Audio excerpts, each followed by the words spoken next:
sports content? Head over to woodwardsports.com right now for up-to-date sports articles and great entertainment news. We have the best writers, bloggers, and coverage all at your fingertips. Head to woodwardsports.com right now to experience all Woodward Sports has to offer. Good morning, everybody. I'm Terry Foster, and today is a big news day. I'm joined by Lindsey Hunter. What's up, buddy boy? What up, what up? You know what I'm surprised about? What's that? Dwane Casey is no longer the coach of the Pistons. The newspapers come up with all these names of possible replacements. I didn't see your name. We starting that this morning? I didn't see your name. So do I take you out of consideration? I don't know. I don't have anything to do with that. You don't. But No. you know they leak names to the papers and stuff like that. I guess. I know a lot of the people I heard about. I've actually talked to some of those people. Oh. They interested? The ones I talked to wasn't. Unless they get Victor from France. Then everybody will want the job, huh? Right, absolutely. Right. But no, we're going to talk about that. And I have a philosophy about the Pistons, and some of the little Piston kids around here disagree with me. But Dwane Casey did everything the Pistons wanted him to do. Right. The Pistons were not interested in winning this year. They tanked. I don't care what anybody says. This was a tank job. Once Cade Cunningham was injured, they're like, okay, we done. What's up? Bogdanovich, you going to tell me his injury was season-ending? What was his injury? We don't even know. But I'm sure you could have played. If they were involved in something, he would be playing. Right. So if the franchise is not interested in winning, then as coach, why should I care about winning? Well, I think you're in a catch-22 in that situation. We've seen coaches in situations where teams weren't good and they were rebuilding. Mm-hmm. Very few of those coaches last through the rebuild. Correct. The only one I could tell you that lasted was Scott Brooks. Scott Brooks was with OKC when they first started the rebuild, and they accumulated the talent with those three superstars that they had, and he lasted till they got to a championship, and they realized he couldn't get him over the hump, and they got rid of him. Right. Well, for Dwane Casey, this is a best-case scenario. One, if you're an NBA coach, you have 5 to 7 years, and then players tune you out. You done. Even the best coaches, 7 years is probably maxed out. Now he just completed his 5th year, so you're going to ask him to come for a 6th and 7th year, where I think you need a different type of coach. And I keep hearing, well, do you want to get a head coach who with experience? Do you want to get a 60-year-old? No. What I want is a young guy who can identify with these players. Right. Because let's face facts, the NBA is not guys out coaching other guys. No. The NBA has 7 to 9 plays. Y'all run them in sequence. You either got the talent or you don't. Now and then the coach will cuss you out, telling you not doing your thing. But for the most part, it's not college. No. Where you can put in a scheme and the opponents may not be able to figure it out. Right. I always go back to Chuck Daly. His whole philosophy was, if you ain't stopping it, I'm gonna keep calling it. Running it, yeah. They called this play 4 out. It was a pick and roll with Lambeer and Isaiah Thomas. And I just remember a time they're playing the Atlanta Hawks. Right. They ran that play 9 times in a row. They scored like 7 or 8 times on it. So Atlanta calls timeout. Okay, we're going to stop this. So timeout, and Mike Fratello's the coach, and he's doing all this kind of stuff. Chuck Daly, during the timeout, doesn't say a word. He's rolling his tongue around in his mouth. And so when the horn blew, right, everybody's looking like, Chuck, what we going to do? And he just said 4 out.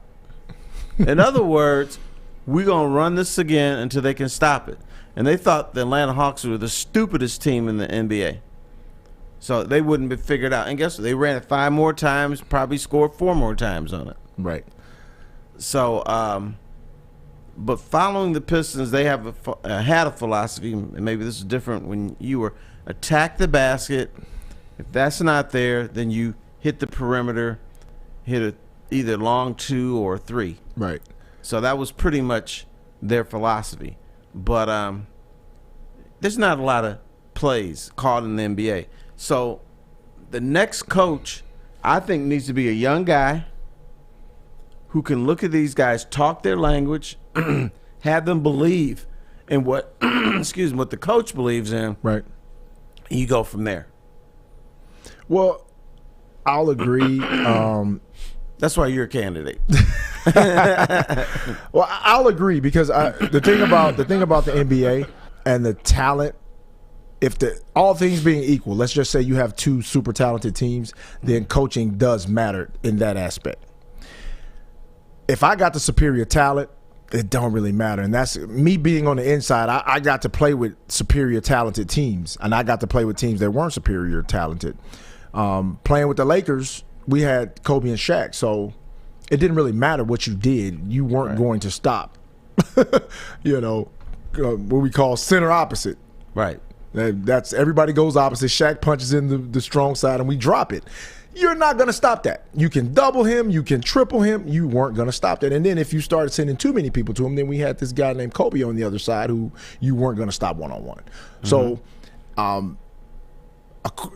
contrary to what people thought about the Zen Master, with all this mysterious mystique about how – and I got – Phil was a great coach, but Phil benefited from having – all-time greats. No kidding. On his team. He had Michael Jordan, right. Scottie Pippen, right. Kobe Bryant, Shaquille O'Neal, before he really got fat.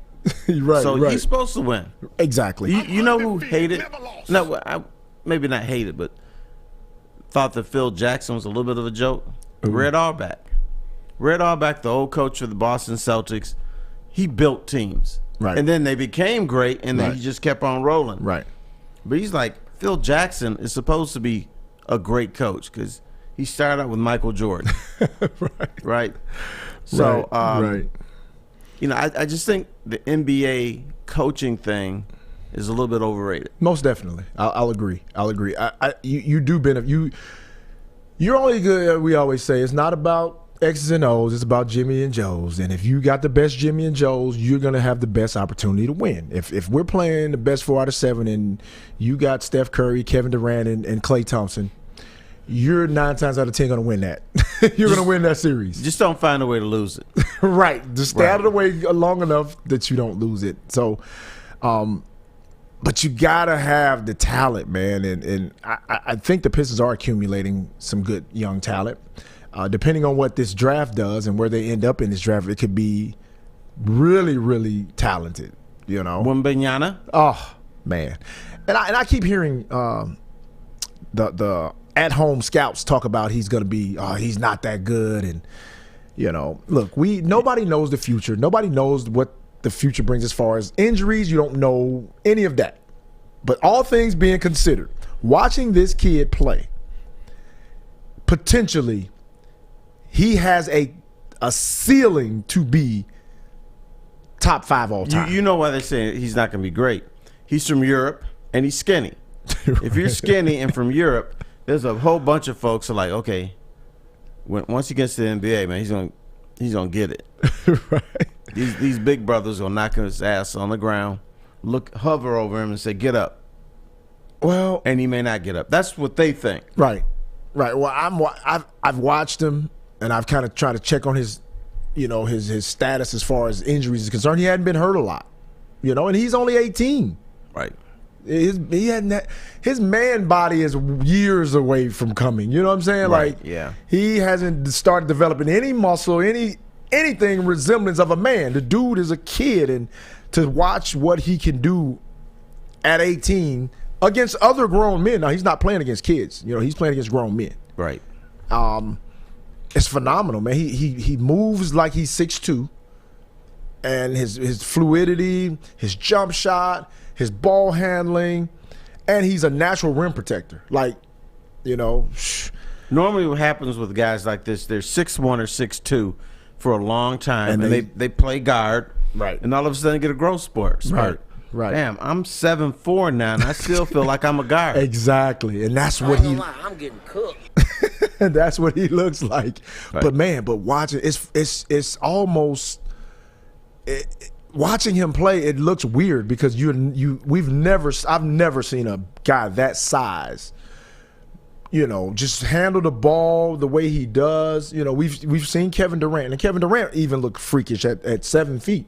This dude is 7'4", and he gives you that sense of a little Kevin Durant. He can get to the spot, shoot over you, shooting one leg runners from the three. I mean, he's doing stuff that it's kind of scary to kind of think about. Can he continue to get better? Because he could easily play, 4 positions and probably 5. You put him at the point because he brings the ball up the court. Right. So that's just the thing. So if the Pistons get the number 1 pick, and all of a sudden this job is very, very attractive. Now, normally when I hear at a press conference a coach says it was my decision to step down, I don't believe it. Terry, I think it's a lie. In this case, I think Dwane Casey's telling the truth when he says it was his decision. Here's why. Pistons, they couldn't flat out fire Dwane Casey because the Pistons gave up on the season. They had half their roster out. They weren't bringing them back. So it was so important for them to tank from Wembanyama that they're like, we're not going to play anybody. So how can you fire a coach when he has half his roster? So what they had to hope for. But on the other hand, I think the Pistons and most people realize that Dwane Casey's run had come to an end, that they need a different voice. It's not that you need a better coach. It's not that you need a coach with X's and O's. You need to hear a different voice. Nobody knows the answer to this, and maybe you know this. During the course of an NBA season, do you know how many meetings an NBA team has? You mean the team in general? Team in general. Yeah, I've been part of a bunch of those. You have upwards of thousands of meetings. Yes. A timeout is a meeting. Pre-game is a meeting. Post-game is a meeting. Practice is a meeting. Prior to practice and shoot after around. Practice, shoot around. So you have thousands of meetings. At a certain time, I don't care who you are as a coach, players are like, I need something else. I think also, to your point, it's important as a coach because I've being around these guys, it's important for a coach to know, like, okay, today I ain't really saying much. I'm gonna let these guys do what they do. Larry Brown was really good at that because Larry was very animated. Even in his older days, he still was animated and loved to coach and would coach anybody. But he was smart enough to know there were a lot of days he was sending the veterans to the other end of the floor, and he didn't want to talk to us. Right. He just wanted to coach the young guys. Right. Because he felt like the older guys, you guys aren't listening to me anyway. Just go down there. I've lost you guys. I have a philosophy about Larry Brown. Tell me if it's true. Mm-hmm. If he had his druthers, Larry Brown would never coach a game.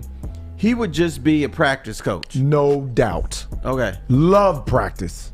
Love practice. That's why. The thing that players hated. Allen Iverson.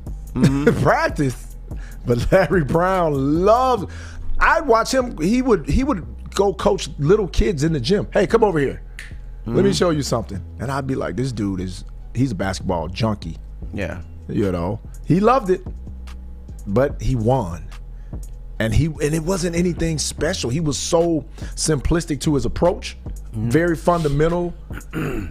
Would get on us about the simple things. Wanted you to do it the right way every single time. Like he got on Rip every day because Rip was sporadic, especially offensively. Rip, he run everywhere. But Larry Brown was like, why wouldn't you do it the same way that just worked? What are you doing? Right. I mean, he would be on us every single day about the same thing. And it worked. It worked. And I'm just watching him, and I'm like, this dude he just basically makes us do the fundamental correct things. Right. And he didn't come out with some great philosophy and try to reinvent the wheel. He just knew what worked, and he made you do it. Yeah, I got to know him when he was coaching at Kansas. That with Danny Manning. Yep. Back when they won the championship, but he was so focused. I mean, he was focused in press conferences like no other guy. Yep. But he wanted to move around though, and he liked the other side of the street, so to speak. But he was a different guy. He was, man. He was, and he was a guy that he didn't like foreign players either. Okay. So Larry Collins did not like him. Yeah, like he didn't like, if it was up to him, he was like, "No, dude, we don't need that. We good."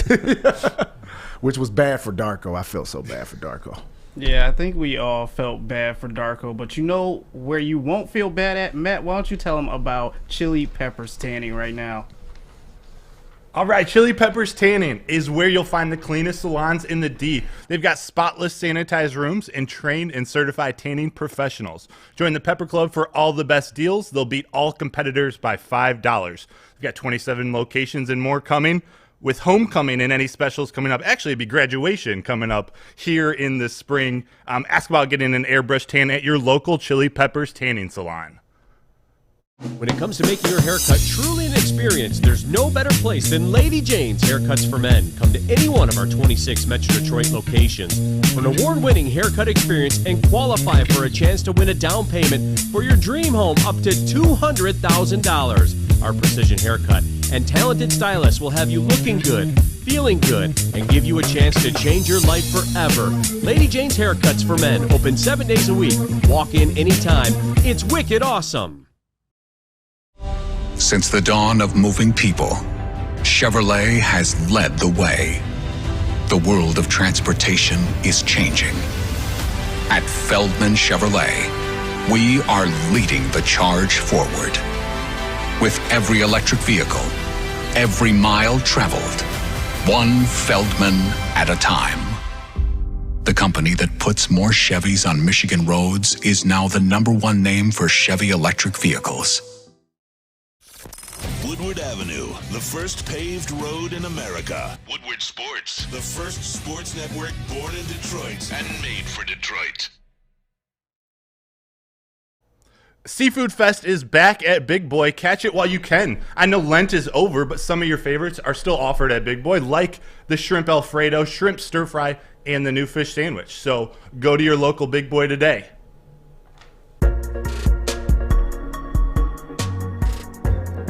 All right, welcome back, everybody. I'm Terry Foster here.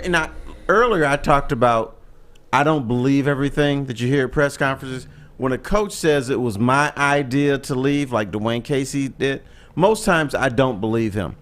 Here's why I believe him this time. It's because of Tom Gores. Tom Gores is a fanboy. He likes to hang around players. He likes to hang around coaches. He likes to shoot off his little T-shirts. So he becomes a fan of everybody. And I think it's to the point where Tom Gores, the Pistons owner, is like, you my boy, and I want you to be my boy, and I want to be your boy. So we can't have you come back. But I'm not going to say that. If you want to walk away, good. If you want to come back, I'll let you come back. I won't be happy about it, but let's make it your decision. Because the best thing for the franchise and for Dwane Casey was for him to walk away. Right. One, Dwane Casey is old. He's 65. You don't want to, NBA life is rough. When you get into your 60s, you don't want to do that. No. Right. So, I mean, when I cover the NBA, sometimes I didn't know what city I was in. Sometimes I wake up. Yeah. Been there, done that. Mm-hmm. Been there, done that. Am I supposed to fly out today? Am I supposed to go to a practice day? I don't know. Right. I'll figure it out at some point. So I think Dwane Casey, when he says he wants to be with his family, I can definitely see that. But this all worked out for the Pistons. I'm sure when Tom Gores told Dwane Casey, whatever you want, I abide by. And he crossed his fingers and say, please resign. Please want to be with your family because I don't want to fire you. So you're saying you believe that he said he wanted to step down, but with a little nudge. I don't know if it was a nudge. It was a hope and a prayer. I hope and pray you don't want to come back. But I'm not going to tell you that.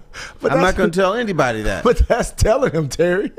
No, if you just keep it to yourself.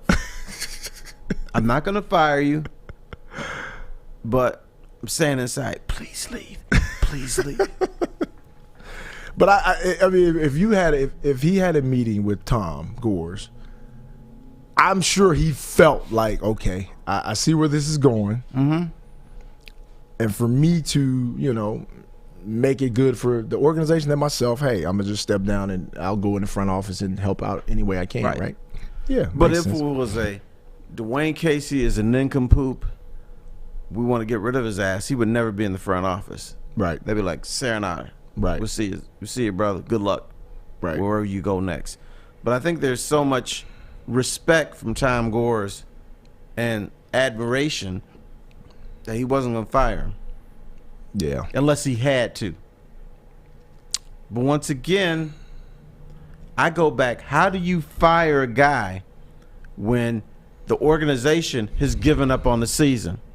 When the organization is not interested in winning? When the organization is basically telling the coach, develop players, which she did with Ivy and Duran. They got better. Even Killian Hayes, the guy that we were killing. So get this fool out of here. He improved.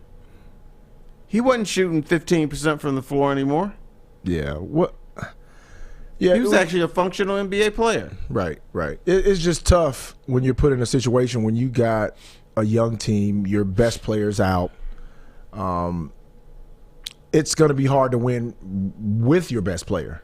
You know what I mean? They would have struggled to make the play-in game even if Cade had not been hurt. I think they wouldn't have made it. They would have done more than struggle. They just wouldn't make it. Right. So you're put in a situation where you can't win, basically, and for the purpose of trying to get more talent and having an opportunity to get a once in a generational player, you take your chances. I still don't like the situation where they still may not get the first pick. You do all this, and you still have the same percentage chances as Houston and who else? Who is it? Right, you have a better shot at getting a 4 or 5 pick than you do the number 1 pick, even though you're the worst team in the NBA. Right. So I know Maz hates this scenario, and I gave Maz a solution. My solution. I said they should take the worst teams. Take the worst teams, and they have a playoff. The best, 3 out of 5 or something. Playoffs? And we play, and the winner gets the first pick. Anybody gonna watch that? Probably not. Then that's why you. Well, here's the thing. There's nothing else to watch. What else is on? How about, baseball is on right now. Well, how about the actual NBA playoffs? Well, we're going to watch that anyway. We're going to watch that. Yeah, but you're going to squeeze. This is like having the NIT in the NBA. Yeah. Squeeze it in some kind of way. No, it's not even NIT. It's the CIT the other one? or the whatever that the other one you have to thing pay is. to go to? Yeah, right. NBA teams have to pay to get in this thing. So is it the team that wins it gets the number 1 pick or the team that can't? No. Because then you be tanking. That's what I'm saying. The team has to win it. Because they're think about it. Houston, us, we could beat Houston. Right, but what if you're so bad you can't beat anybody? Don't you deserve that number 1 player? Yeah, but I don't think, if you got the 4 worst teams in the NBA, they can beat each other. I don't care what nobody says. Sure. Because the Pistons beat the Warriors twice this year. Yeah, but let me say this. All these knuckleheads right here. Oh, the Pistons beat the Warriors. Yeah, but didn't they send a statement? No. They didn't send a lot statement. of times there's NBA league games where you're on the last game of a East Coast or West Coast trip. You're going to lose that game. And a lot of times, the Pistons had rested the night before. The Warriors are coming off back-to-backs, about to go home. Chances are you're going to lose that game. So I don't pay attention to that. Well, yeah, I mean, like LeBron was complaining about he said this was a schedule loss when they had a back-to-back and they were playing whoever and they lost, and he said this is just the NBA schedule loss. And you do have those. Yeah. But I don't care. I think the worst teams could be competitive with each other. But they got to fix this lottery thing, because to give like these teams, we have the worst record in the league. Like, we were the worst team. Yeah, you were. But here's the thing: Pistons have a 14% chance of getting the number 1 pick. If you have your tournament, they have a 0% chance of getting that. They ain't gonna beat anybody. Who they gonna beat? We can beat Houston. Houston has busted their ass twice this year. Yeah, but we still can beat them. They suck. Easily. So the Pistons. We're better than Houston. Our record may not be, but we're better. I've watched Houston play, and that is not basketball. That's a step above rec league.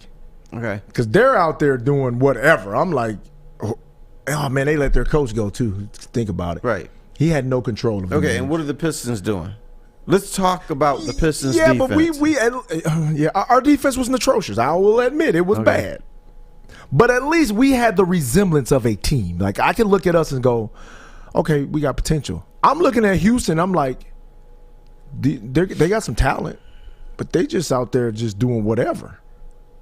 Like, there was no time I could tell, like, okay, this is what they're trying to do. This is what they're trying to get accomplished. Oh, they can grow in this area. There was no time I could look at them and say that. I could look at us, and although we have the worst record, I still can look at us and go, okay, yeah, Ivy's getting better. I see what we're doing here. Man, they got a good little two-man game with Duran and Ivy. They've really got some cohesiveness. Wiseman shows promise. Or, we can actually see some growth and potential, right? Right. I can see that on the offensive end. When I look at the Pistons, I actually see some dudes that said, this dude can play on one end of the floor. You put him on the other end, and he's like, they're lost. And the one thing that my understanding, Casey talked to them over and over and over again was defense.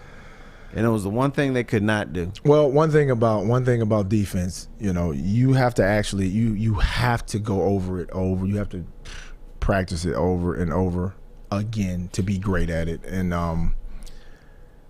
we were pretty bad. We were bad at it. There was no other way around it. And speaking of bad, watching my boy in Portland last night. You talk about bad defense. I almost called Chauncey.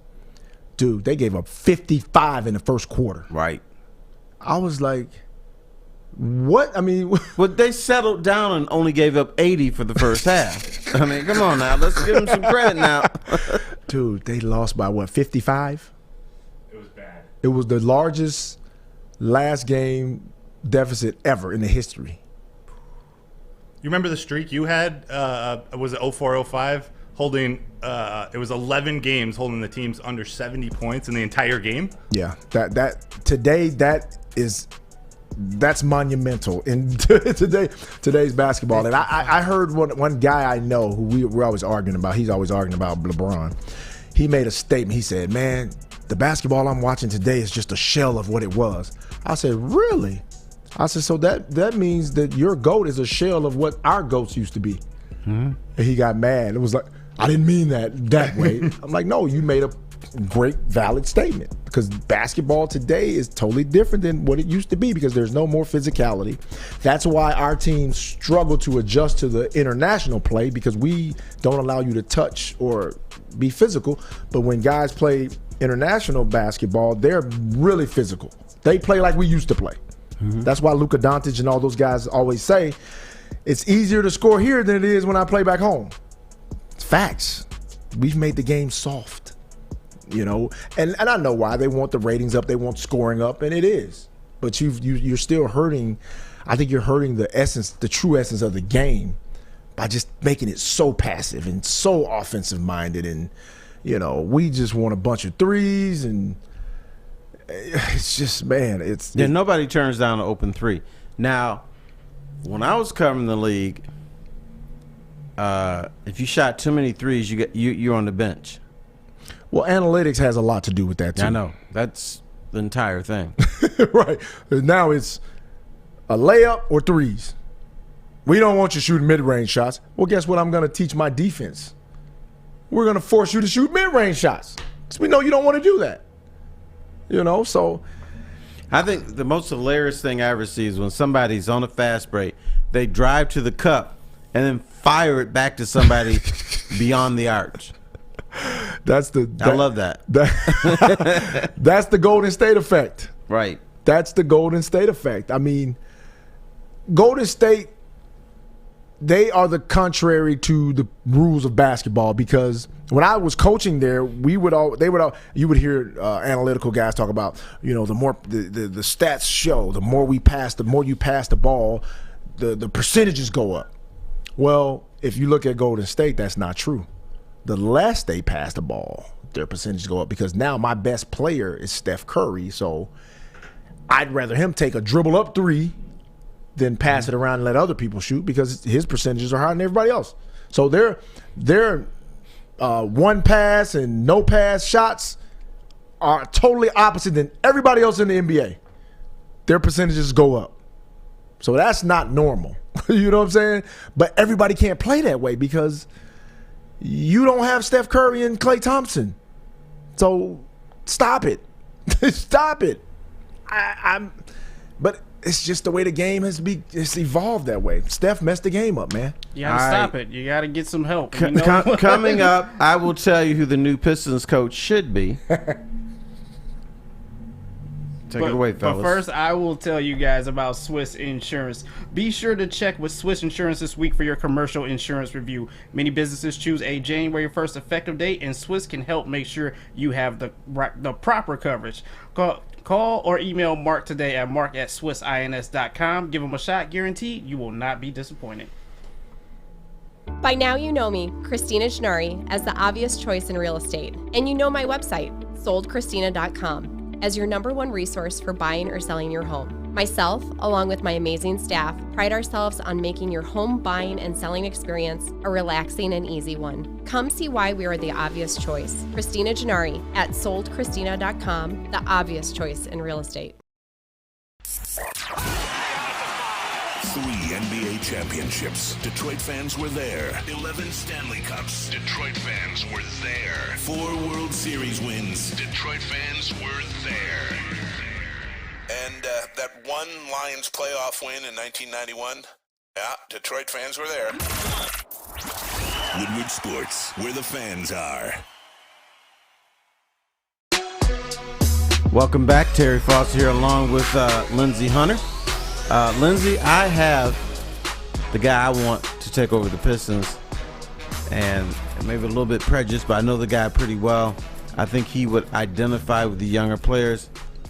Former Piston Jerry Stackhouse. Stack. I always believe in him because he has he's not demonstrative. He just tells you what's up. And Jerry, man, like he's got that sleepy eyed look, and he would wake up in the morning and say, "All right, fellas, this is what we're gonna do today. We playing Orlando. We better than them. We're gonna bust their ass." I mean, he would just be direct like that. Well, Stack is an awesome coach. He's doing a great job. We talk quite often, talk a lot. Because I asked him last year. I said, "Man, would you be interested in coaching in the league?" Because I think it was Charlotte job was open, Laker job was open, a couple other jobs open.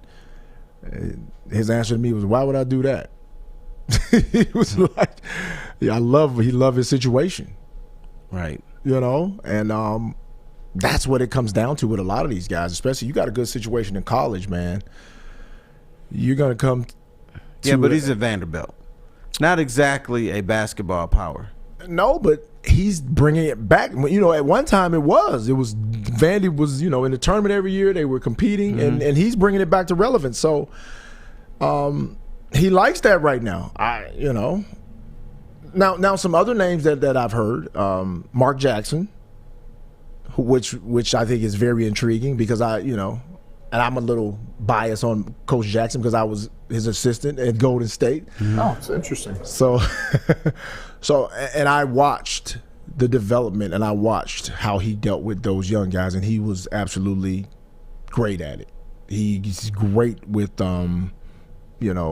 associating with players. He's great at talking to them. He was great. I think he would be a awesome guy to consider. Why didn't Mark Jackson work out at Golden State? Man, I don't know. There's a lot of things that happened behind the scenes that I think contributed to him not staying. But that's the West Coast. That's San Francisco, a little different than a city like Detroit. I think because he's a New York guy, so I think Midwest would be great for him. And I think he can develop young talent. Now there are some other names, Udoka.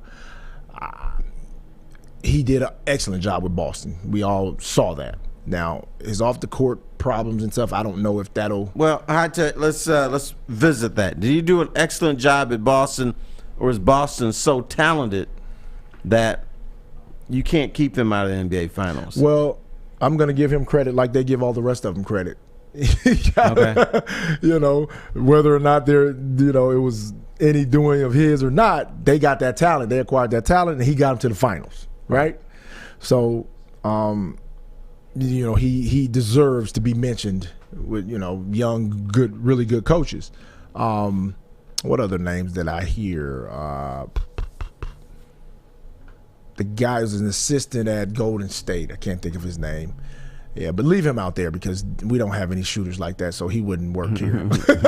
Yeah, he tried to get Kate Cunningham to put up 43s a game. That's not going to work. Look, I think we saw how great Golden State was when they let who took over? A couple of coaches took over for a while, and they didn't miss a beat. And those, some of those coaches went on to coach other places and didn't get the job. Walton. Bingo. I think Luke Walton was like 30-0 when he coached the Warriors. And everybody was like, oh, he's doing such a great job. And I'm like, dude, we can get a baby to sit over there with a suit on and they could coach the Warriors right now. They're on autopilot, So, coaches. Or you get Steph Curry to you don't set up plays to set up Steph Curry to shoot from the logo. It just happens. Right. You guys, some team that's not on autopilot right now, and me and Matt were talking about this earlier. Matt, why don't you take it away from me? Yeah, we want to transition to the Lions, and I was thinking from the coaching perspective, what can the Pistons organization learn from Sheila Hamp's decision to go out and get a guy like Dan Campbell, to go out and build their team with whether it's younger coaches or coaches that formerly played in the league? How can the Pistons learn from that as they continue to build their franchise? They can't. I don't think you can have a coach like Dan Campbell in the NBA. Okay. He would burn out too quickly. Dan Campbell would be like Doug Collins in the NBA. He kept having to switch around. Doug Collins, I'm convinced, should have been Phil Jackson. He had Michael Jordan first, but he couldn't control his emotions. When you are going out 82 games a year, you can't have that Phil Jackson mentality. Other people tried to do it. Rick Pitino was like that. They tried to do that. He couldn't sustain it. And the players are going to get sick and tired of you quicker. The advantage Dan Campbell has, he's going 17 games a year. Let me get this straight, because it was 14, it was 16, now 17. The NFL keeps upping it. But he only has to go out there 17 times a year. So he can be red hot every time they go out there. You can't do that in the NBA without A, burning yourself out, B, burning players out, and 3, destroying the franchise. So it's two different things. I don't think they can do that. Well, it's very different. Two different situations, because you got so many games in the NBA, man. And I watched Dan Campbell cry in a press conference. at game. What number was that? I think they were 3 or 4. Right. Yeah, it was early. It was early, and Dan Campbell was in tears. And everybody wanted him fired. I don't want to hear these people talk that crap now about, oh, man, Dan Campbell's. No, you guys wanted him out. Fired. Right? Yep. They were like, he sucks. So now everybody's, oh, man, he's great. Dan Campbell's a player's coach. Yeah, he is now. No, I don't want everybody, I want people to remember what you guys were saying about Dan Campbell early on. Because nobody was really riding with him, with the kneecaps and biting chunks out of people and all that. They were making jokes, right? But now he's the guy because he had time to, get his guys and kind of put his stamp on the team. And now it's working so far. And to show you how different the leagues are, Doug Collins cried during a press conference or something. Players made fun of him. So look at this fool. Doug Collins, when he was coaching the Pistons, they're playing the Bulls, and he's throwing his hands up in there acting crazy. Scottie Pippen and Michael Jordan are on the court making fun of him right in front of him. Just made fun of him. So this is this man here. What's wrong with him? And people were hypercritical of Dan Campbell's in-game decisions, right? Yes. He made a lot of mistakes. Right. So, just because and every coach goes through things like that, but fans always get carried away in the beginning when the guy, something ain't going right or teams, hey, get rid of him, we need a new coach and but he's had time to prove himself, and now he's beloved, until they start struggling again. Right? So, but it's a big difference, man. And I love the direction the Lions are going in because there's a lot of positive things going on with the Lions. But I tell you what, you let them start off like they started off last year, what's going to happen? This is the biggest September in Lions history. See what I mean? Can't go 1-3, can't go 0-4. 2-2 might be shaky, but they can survive that. Ooh, they can survive 2-2. This time, Dan Campbell in September with the Lions is 1-7. Can't do that again. Not with expectations like this, because right now we feel good about the Lions. People here turn on you in a second, in a heartbeat. But, that's the life of a coach, man. That it is. Now, one thing that's got my curiosity is Jamison Williams. Now, Aiden Hutchinson was talking about how they saw some potential in him, but Lion fans are already freaking out for no reason because he liked a tweet that said something about bring Lamar Jackson to the Lions. And so they turned that into, well, he's not a team player. He's a diva. He doesn't like Jared Goff. Blah, blah, blah. Because he liked a tweet. I think he did it twice. I think we read way too much into people liking tweets. Twitter is not even the real world. You got to think about that. Jamison Williams is going to be fine. Jamison Williams is something you haven't seen here in Detroit, except for Calvin Johnson. Jamison Williams can blow the top off of a defense.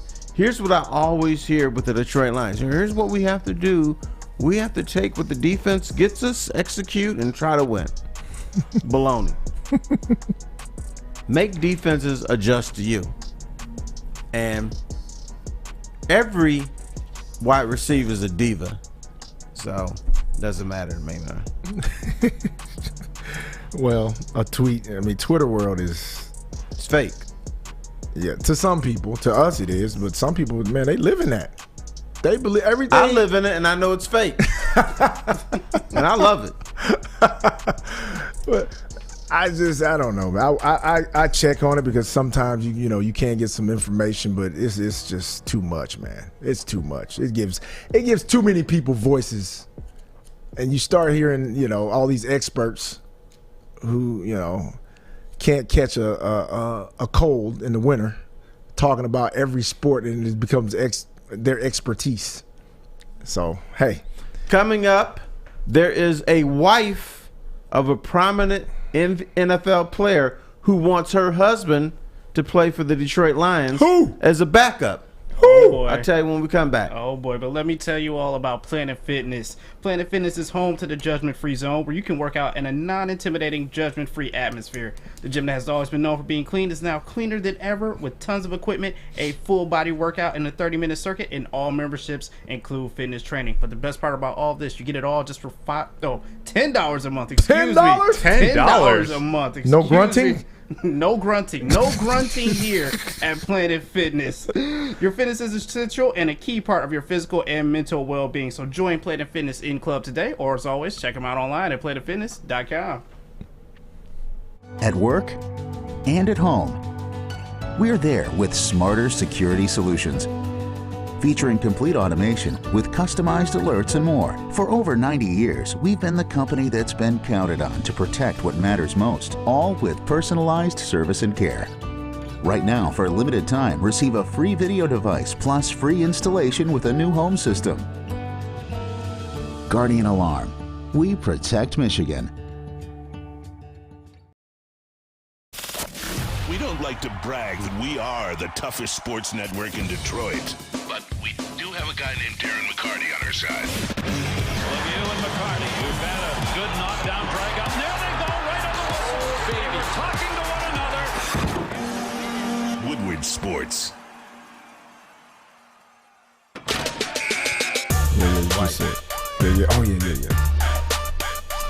Hey, what's up? Now, I got some gossip that I've heard through the grapevine, and it involves Kelly Stafford. Kelly Stafford wants Matthew Stafford to return to Detroit. When they say they like Detroit, it wasn't just BS. They really like it here. I don't know if they sold their house and everything, but she wants Matthew to come back here as a backup to Jared Goff. Now, I don't know how that works. The problem is she's got to convince him. Then if she convinces him, he's got to convince the Lions. Well, when I said I wanted to go back, leave, I was just joking. Y'all got it going on now. I want to come back. I don't know how that works out. But, Kelly's a little bit different. Yeah, that's not going to work. No, well, how about it's not going to happen? Yeah, that ain't going to happen or it ain't going to work. Hard pass. But she's in his ear, wants him to turn. I don't see a scenario where he could come back as a backup. He's have to take a massive pay cut, which I'm sure he's fine with because he's made him enough money, and he doesn't need any more money. Yeah, but didn't the Lions didn't they offer somebody to come here, some backup? Teddy Bridgie. Right. What do they need? But if this were to happen, it wouldn't be until 2024. Well, he's not coming back. That's not going to happen. I would imagine he's going to try to get healthy and play again for right. But I think this with the Detroit Lions, we keep saying, well, they're going to draft a rookie quarterback. No, I think they're going to eventually sign a veteran player like Teddy Bridgewater. Yep, because, really good backup. Yeah, they don't want to go through the Jared Goff, who is a legit NFL quarterback. They don't want to have any drop off with a rookie. Because I don't care what rookie you sign or draft, there's going to be a drop-off. He's going to throw interceptions. In the NFL, quarterbacks typically, when they're young, throw just as many interceptions as they do touchdown passes. You can't have that. You can't have turnovers if you're serious about building something. So the way I think the Lions are going to go, they're going to go Jared Goff. Then when he's old and used up, they will have a veteran quarterback who may not be as good, but will be as experienced. So he's not going to make the turnovers, not going to make the big gaffes, and that's how they're going to transition. Yeah, it's smart. I think it's smart to go after Teddy Bridgewater, a guy like him who has proven that he can win in adverse situations as a backup. Right. He's solid. Man, you still would love a young guy, though. I don't know if they would draft one, but I still would love a young quarterback. Eventually. But you either draft him early or you don't draft him at all. Yeah. I hear the talk of, well, they can get a guy in the 5th or 6th round and develop him. No, they're not. That's Nate Sudfeld, a guy you want out of here. That's a number of lying quarterbacks that you've had that you've run out of town because they couldn't even be good backups here. It's my quarterback. So you either get him early, 1st round, and say this is the guy that's going to replace Jared Goff at some point, or you don't do it at all.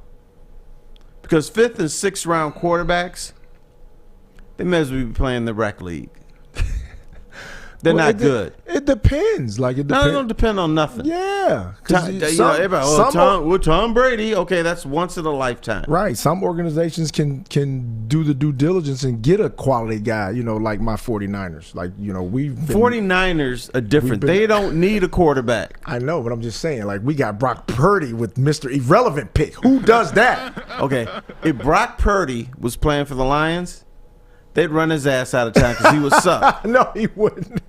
Yes, he would. He's solid, man. He's really solid. He's solid because he's playing for a team that doesn't need a quarterback. We do need a quarterback. No, you don't. You just put somebody back there and tell them to run the offense a little bit. You don't need. How about this? You don't need an elite quarterback in San Francisco. Yeah, we do to win a Super Bowl. Listen. When Brock Purdy was starting, and I started looking up the guy because I was like, man, who is this dude?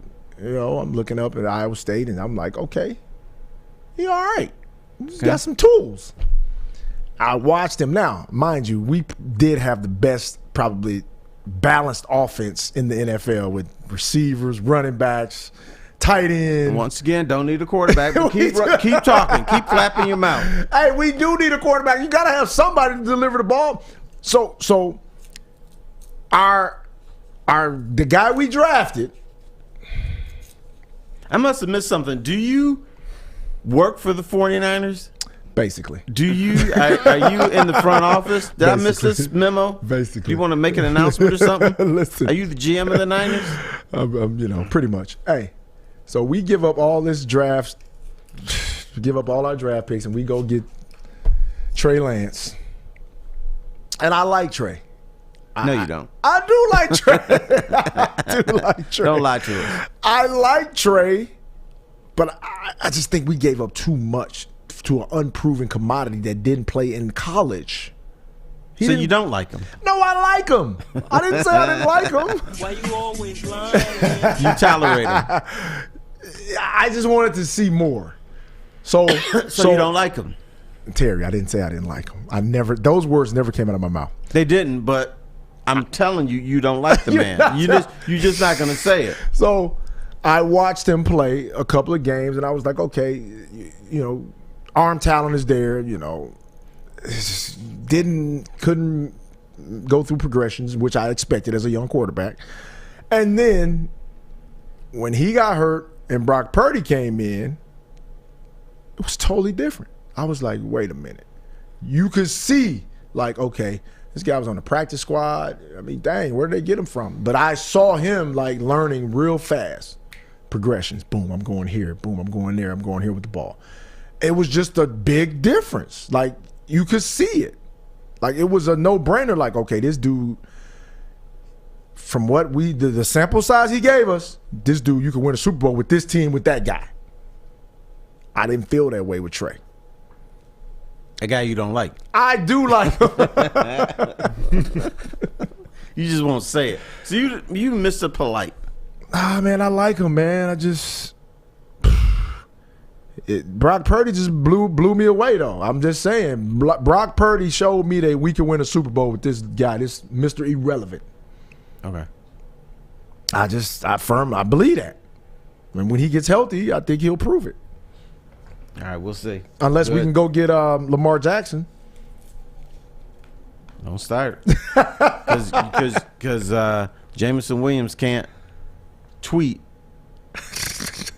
Bring up Lamar Jackson to the Lions. Yeah, but it was just a tweet, man. It was just a tweet. It's a different society. We are so upset about everything today. Yeah. It's a worm boy society. You can't, I just think dude, I got yelled at for peeing at a urinal. What do you mean? It was it's a urinal. What the heck are you talking about? All right. When you go to the man's bathroom, like there's 6 urinals, right? Right. There's one that's lower than the other 5. Right. I got yelled at for using that one. Because this little person came in and said, "You're not supposed to use that urinal." That's for my kid. I'm like, why? He said, "That's for little people and for boys." I said, I didn't know that. So this dude is yelling at me, calling me all kinds of names, saying I knew that's what these lower urinals were for. Sounds like a male Karen. Yeah, but they're all over the place now. He was Kareem. But there's dudes like this all over the place. The other thing is, Lion fans, they're excited for next year. I understand that. But they're so butthurt. Any small thing that happens, they go nuts. Like Jamison Williams liked a tweet saying, Lamar Jackson to the Lions.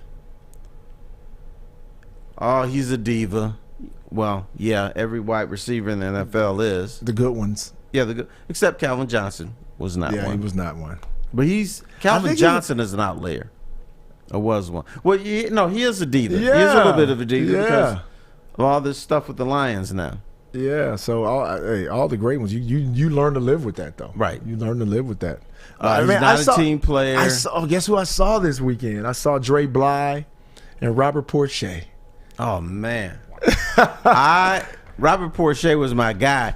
I was trying to talk him into leaving the Lions because I like the dude so much. I wanted to see him compete for a championship, and I knew it wasn't going to happen here. I saw both of my guys, man. It's good seeing them guys. Of course, Dre's coaching with the Lions now. Right.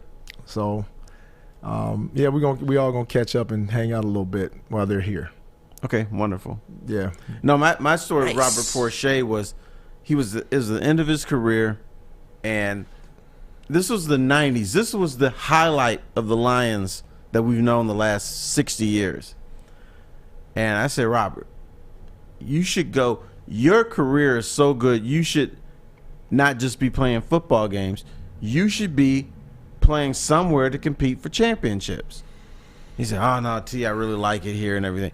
But the thing I didn't understand, Robert Porcher wanted to do business in the business community after his playing career. So the best thing for him would be to stay. And so I told him that this is Groundhog's Day.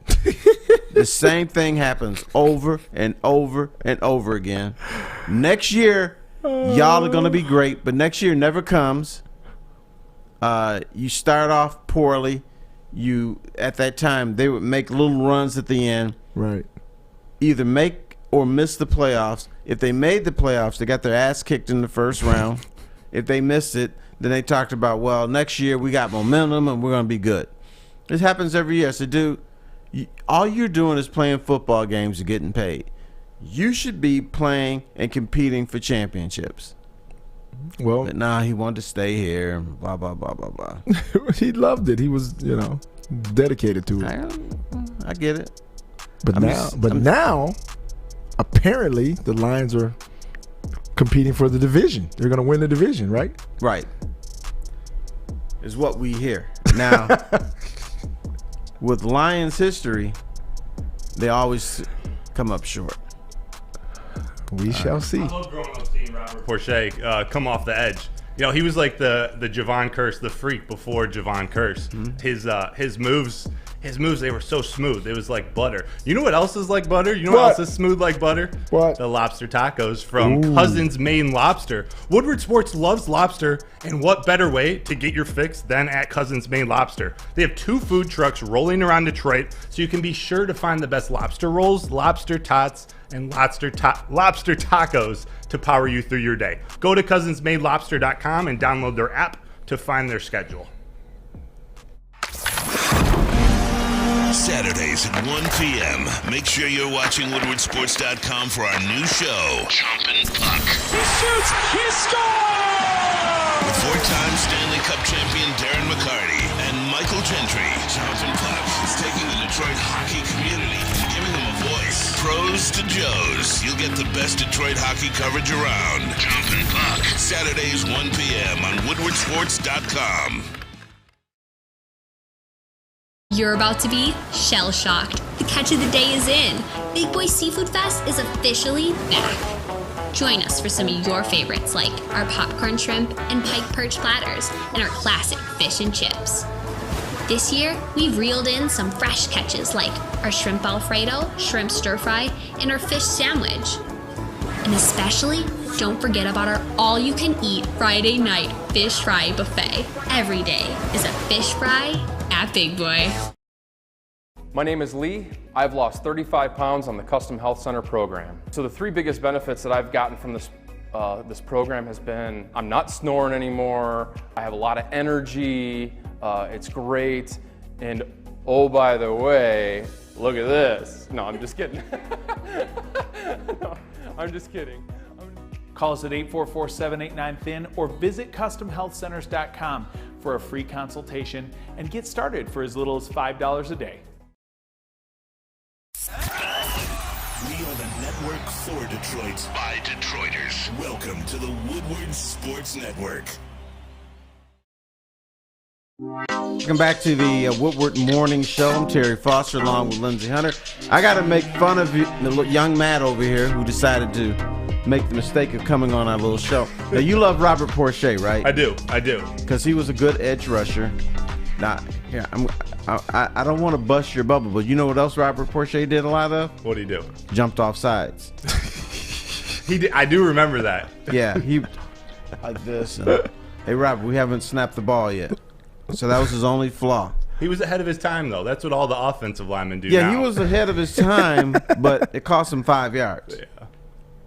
Hey. And usually it was 3rd and 4, and the other offense was struggling a little bit, and Robert would help him out by jumping off sides. But he was a hell of an edge rusher for the Lions. He was.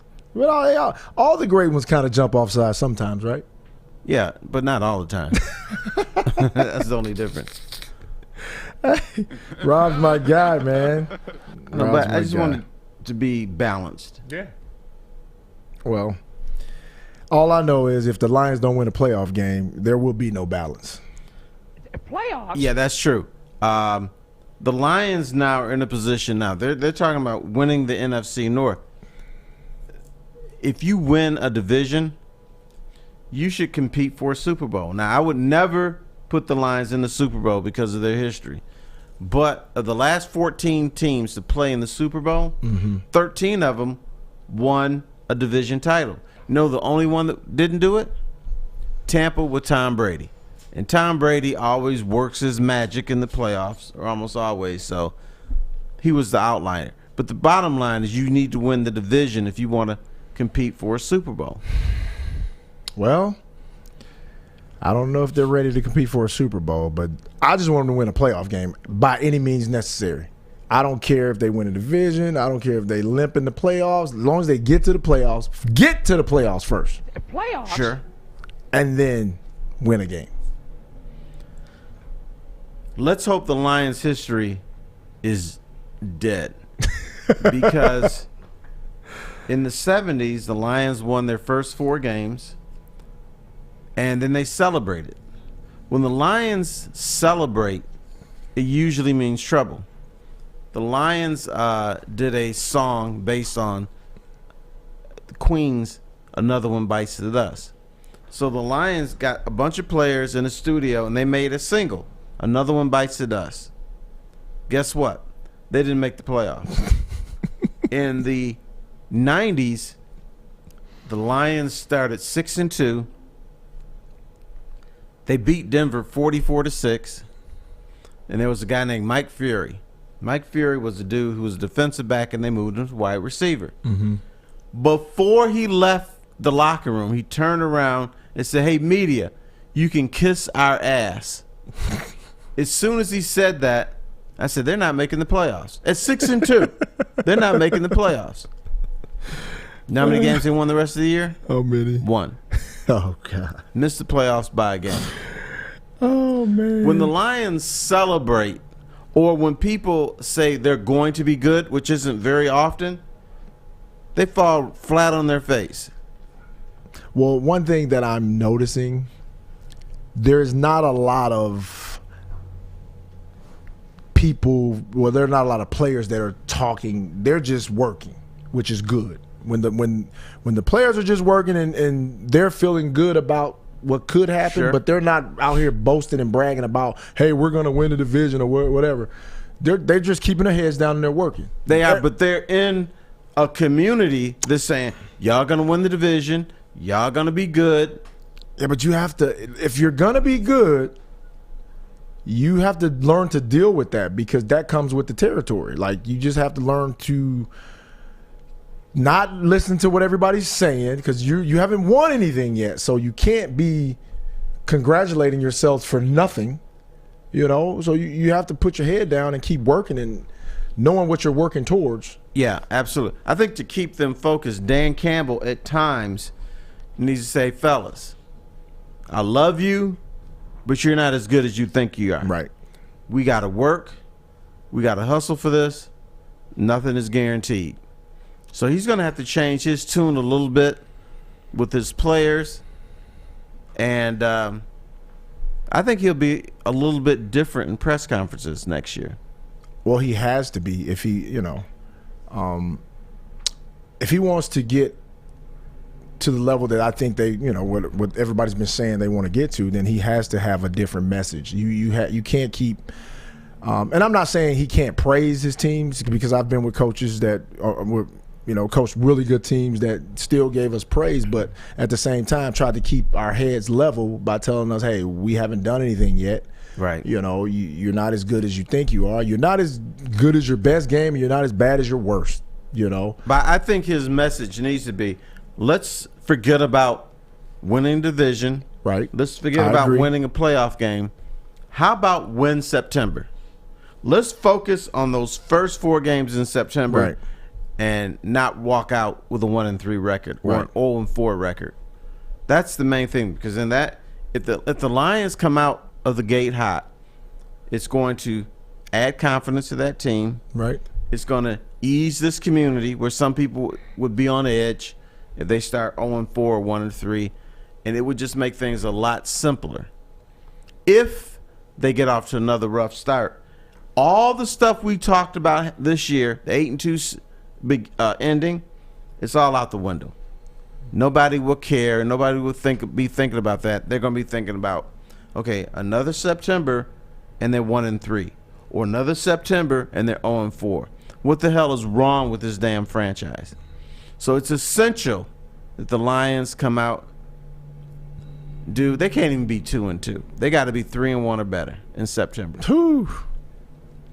Then if you want to go 2-2 in October, that's fine, because you've already got the build up from September. That would make you 5-3. You're still on your way. You can still win the division title. Well, I could care less if they win the division. I just want them to win the playoff game. I don't care how they do it. Win a playoff game, and I think that just, and that's it. That's not it. That's the beginning. You win a playoff game with the momentum they have now, man, then you're talking about working towards a Super Bowl now. Oh, you make it sound so easy. If you win the division. Mm-hmm. If you make the playoffs and you win all playoff game, chances are that next game is going to be on the road. Mm-hmm. It's very seldom. It does happen, but it's very seldom that a team marches through the Super Bowl by playing all road games. Very, very true. But it's happened recently. But the Giants did it, didn't they? Yeah, they did. But they had a little luck along the way, and that goes with the territory, Terry. You know as well as I do. Yes, you gotta sir. have some luck. You gotta have some. But I wouldn't count on it. Now, if they win the division, I will say then, and depending on how they do it and how they look, actually, this team is a threat to make the Super Bowl. I'll be honest, I'm not going to pick them to go, but I will, at least in the back of my mind, say, okay, they are a threat because they won the division. We will see at least a game at Ford Field.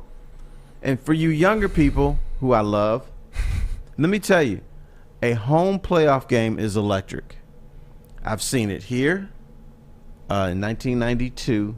Woo! I went to Pittsburgh. They played the Cincinnati Bengals in the playoff game. Home playoff games in the NFL, the whole city is abuzz. Right. You can't go anywhere without talking Lions. You can't go anywhere without thinking Lions. And you can't go anywhere without running to someone and say they're gonna run the table. There's gonna be parties, gonna be drinks flowing, good food. Lindsey might be walking downtown with his shirt off. There's gonna be all kinds of stuff going on. If you want to see if Lindsey still has a six-pack, let the Lions host a playoff game. No shirt. What about pants? You gonna wear pants? Yeah, I gotta keep. Oh, my here we pants can wear on. the pants. I'm still trying to work, so. Okay, all right. Gotta be. You're still trying to get that Pistons job. There you go. We can't be walking around naked. Oh, that's right. The Lions have had that problems before with their coaches, assistant coaches, at the Wendy's drive-thru. Who was that? Well, I remember that. Who was that? That was I remember that. What the hell is his name? I'm going blank now. But anyway, my man goes to the Wendy's drive-thru, doesn't have his pants on. You got his pants down. I don't want you to do that. Just walk around with no shirt on.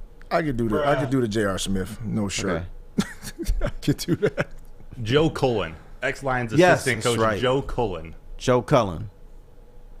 Okay, what was the backstory? What was He went to Wendy's late at night to I don't know what he got, single, a couple some fries, whatever you get at the Wendy's. And before he pulled up to the window, or when he pulled up to the window, his pants were down around his ankles or around his knees, and he exposed himself to the lady at the drive-thru. I wonder what that dude was on. Don't know why. It just happens. Terry, there's never a reason to pull your pants down at a drive-thru. It's like, unless you're showing off. I don't. It doesn't matter. You don't. You know, alcohol had to be involved in that. No, it was something stronger than alcohol. Well, alcohol was part of it, probably. Yeah, that was the beginning. That was the beginning. I don't know. That's weird. But make sure you don't do it, brother. No, I'm not. Even if the Lions win the Super Bowl, I ain't doing that. You know what's the craziest thing I saw a Lion fan do? What? It was Matt Millen was the GM. The Lions lost their first 8 games or something. They won 1 game. My man storms out of there's some fan storms out of Ford Field, jumps into the fountain downtown. It was cold too. By the time the Lions won a game, it was like October and November. It was cold, but man took his stuff off and did a. It wasn't a belly flop. What is this? A belly flop? Yeah, that's when a you belly died, flop. did the Yeah. Superman into the statue. He was so happy. Yeah, he was on something too, and it wasn't just alcohol. It's like you see these fans in these cold weather cities. Of course, we play inside, but come out there with no shirt on, and next time you read about them, they're in the hospital. I know. Have you ever seen a brother? No. At a game with no shirt on, unless it was Never. indoors. Never. Not in no extreme weather. No. But these knuckleheads in Green Bay, Chicago, December, man, no shirt on. I would die. Dude. Nah, I don't. I don't like it, but hey, the Lions win. Hey, I don't care. I want to see let them do it. As long as they win. That's like they showed when UConn won the national championship, they showed the campus and they were breaking into the student union, flipping cars, tearing up buses. You imagine what would happen in Detroit if the Lions won the Super Bowl? I would lock myself in the house, get my guns, call the police and tell them, hey, anybody come around here, I'm If you own a business, make sure the gates are down. Yes. The And city, make sure somebody's got a gun. The city would be turned upside down. But bro, literally. why is it when something good happens in sports and there's a celebration, we got to act a fool. I don't know, man. It's just we got to burn stuff. Well, you know why? Alcohol, drugs. That's why everybody. People. It doesn't make sense to me. But today I am sober. I have no drugs in me. It just doesn't make sense. I mean, let's rah, yell, have a good time. I understand that. Right. But when the Tigers won the World Series in '84, I was outside the stadium that day. And it started out, people were leaving the game, and it was a big celebration. People honking their horns. But then, at some point, evil has to creep into the whole celebration. But the crazy thing about it, when it's happening, people don't think that's evil. They don't. They think that's like joy. This is what we're supposed to do. We're burning up cars. We're setting fire. We're tearing up. No, even before that, before the fires, there was a limo that was trying to get through the crowd, and it was filled with little old ladies. I mean, I'm talking about 70s and 80s. And these women were petrified, but everybody had to shake the limo and scare the hell out of these women. I saw... That was my grandma in there. The police car that was burnt up. All right. There is a big signing in the NFL. We'll tell you what it is when we come back on the Woodward Morning Show. Absolutely. But first, let me tell you about SMA. The sports marketing agency helps spread awareness about mental health and substance abuse. Their new podcast, This is the S Word, helps fight the stigma about seeking help. If you or someone you know is struggling, head over to thesportsma.com right now. Love Woodward Sports? Love wearing clothes? Then you should be wearing Woodward Sports clothes. Check out our full line of merch at woodwardsports.com. Just click on Shop. We have all your favorite designs, like Dan Campbell kneecaps, Beverly Hills Golf, Woodward Golf, and of course, our own logoed out merchandise. Men, women, infants, kids all love Woodward Sports. Impress your friends. Impress your boss. Impress your dog. Buy Woodward Sports merch today. Introducing the Planet Fitness Guide to getting that post-workout glow. Step 1. What's your why? More epic energy? Better sleep? Blow off steam? Step 2. Join Planet Fitness for just $10 a month and get moving in our clean and spacious clubs. Step 3. Bask in that post-workout glow. Join Planet Fitness today for just $10 a month. Join today at any of the 50-plus Detroit area locations. The only sports network in Detroit that starts with a W. You know, because we win. Woodward Sports, Detroit's winning sports network.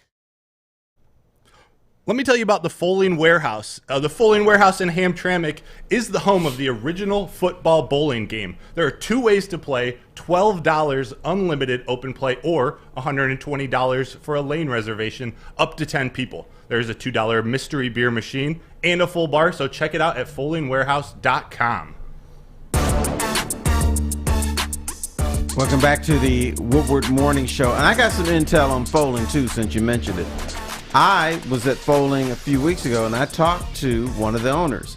And he said what the fellas do is to try to knock the pins down with a football, they try to fire the ball at the pins. He said that's not the way to do it.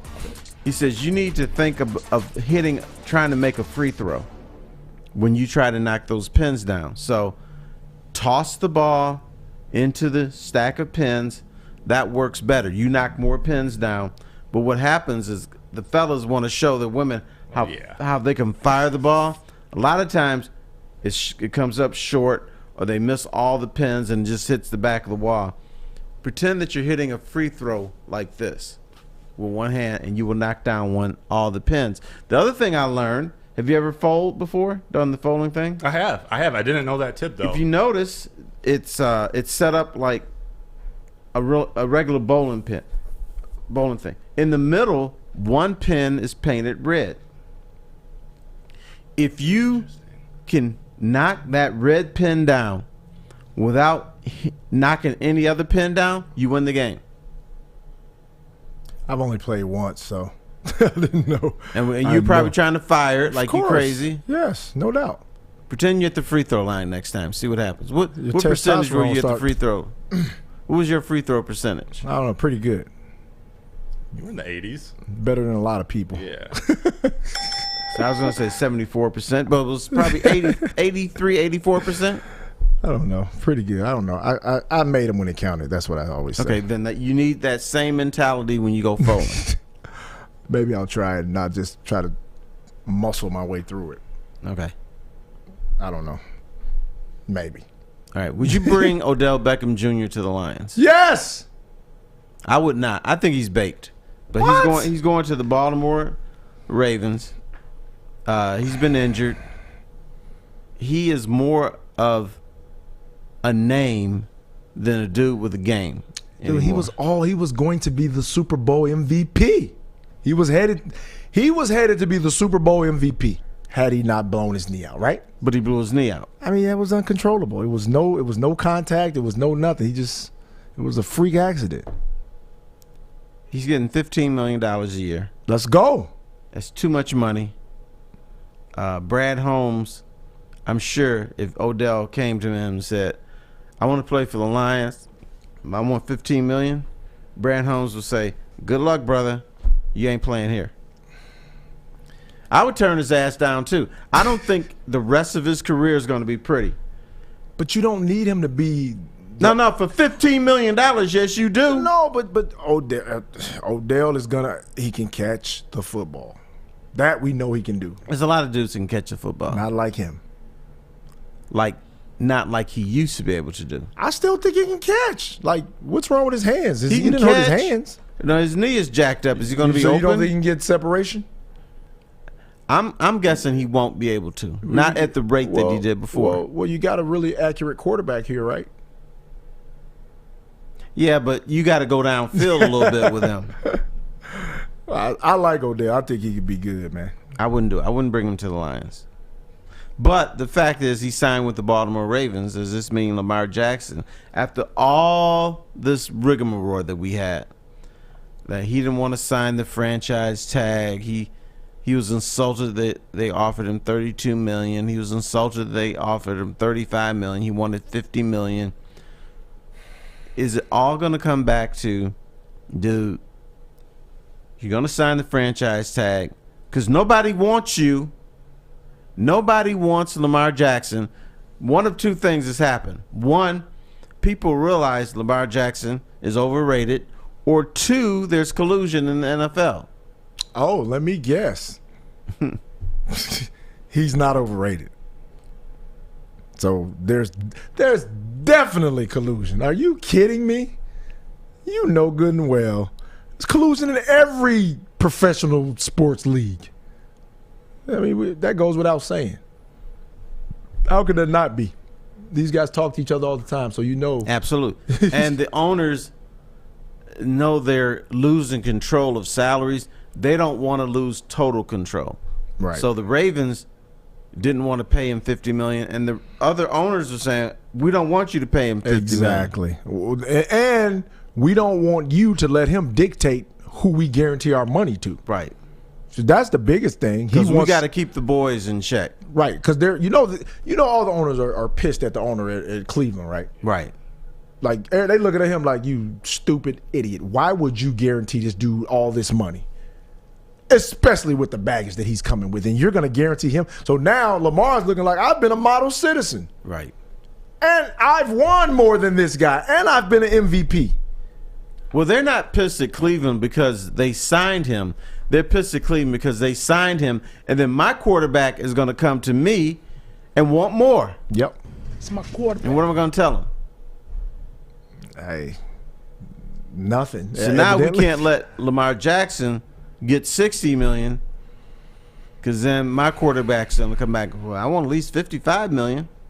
I'm broke. Somebody in the chat was like, has he been to a Super Bowl? Neither has Deshaun Watson. Watson has not been the one. Right. And here's the thing about Lamar Jackson. What's his playoff record? I mean, yeah, he's been bad in the playoffs, but that's not all his fault. It's a team sport. I know, but you know who else was bad in the playoffs? Who? Until he won a Super Bowl? Peyton Manning. Yeah. Peyton Manning was meh during the playoffs. Lamar Jackson 1-2 in the playoffs, 3 touchdowns, 3 interceptions. Matthew Stafford was bad in the playoffs. Well, that doesn't count because he's playing for the Lions. That does count. He won a Super Bowl. So he wasn't with the Lions. Hey. All I know is they need to pay that man. They need to pay Lamar. Pay him how much? Pay him. Pay that Whatever man his money. he got to make it over 50. He got to make more. All right. He got to make more than Danny Dimes. All right. He got to make more than Danny $50 million, Dimes. but would you go 8 years, 7, 6? The other issue is how many years are you going to give him? How many years are you going to give a running quarterback who's been injured, who hasn't completed a season in a while, and knowing that at some point he'll probably be on the bench for you? Look, how many years are you willing to go? Because he wants multi-years. Well, he's gonna get multi-years. I would give him multi-years, but I would try to make it a little team friendly, of course. But I would give him his money though, even if I have to like. Would you go 8 years, Mr. General Manager?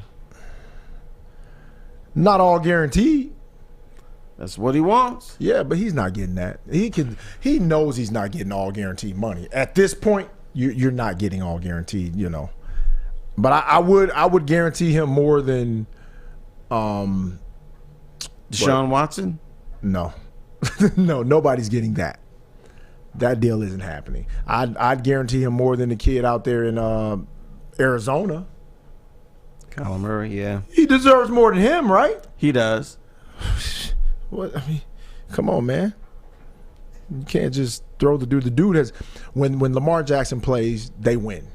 Bottom line. When he doesn't play, they suck.